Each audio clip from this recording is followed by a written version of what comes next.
It's one of the most controversial deals in Premier League history, but for many fans, a cause for celebration.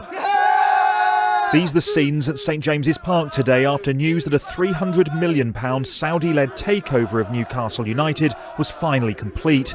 The businesswoman who fronted the bid, Amanda Staveley, who'll have a minority stake, told me it would be transformative for the club.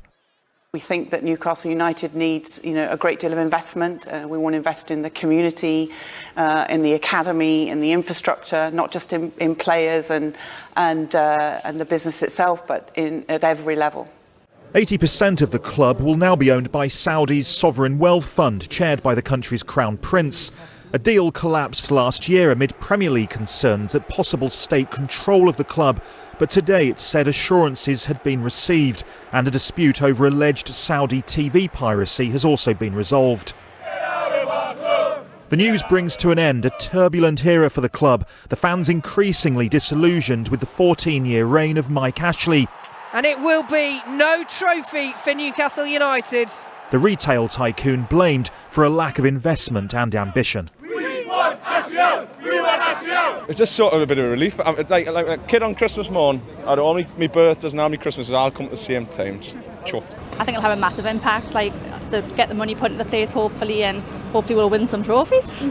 Such a big day for both the club, the city, kind of everyone in the areas nearby. The deal catapults Newcastle United to the very top of football's rich list after 2 relegations from the Premier League under Ashley's ownership. The fans of Newcastle have been through an awful lot. I mean, the club is completely unrecognisable to the club that I used to play for. It's a really special place and it's been a long, tough road, and there's definitely some really exciting times for the Geordie fans to look forward to. But critics say this is another example of Saudi Arabia using sport to deflect scrutiny of its poor human rights record, especially given the alleged involvement of the Crown Prince in the murder of dissident journalist Jamal Khashoggi in 2018, which he denies.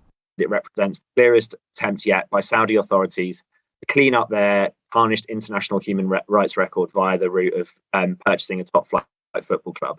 Saudi ownership of St James's Park has always been much more about image management for Crown Prince Mohammed bin Salman and his government than it ever was about football. I'm aware there's a lot of concern, there's a lot of lobbying, but at the end of the day, we've got to trust football to look after itself and do its job, which does include applying the fit and proper persons test. Championship contenders back in the 90s, Newcastle United's long-suffering fans have yearned for a return to the glory days for years.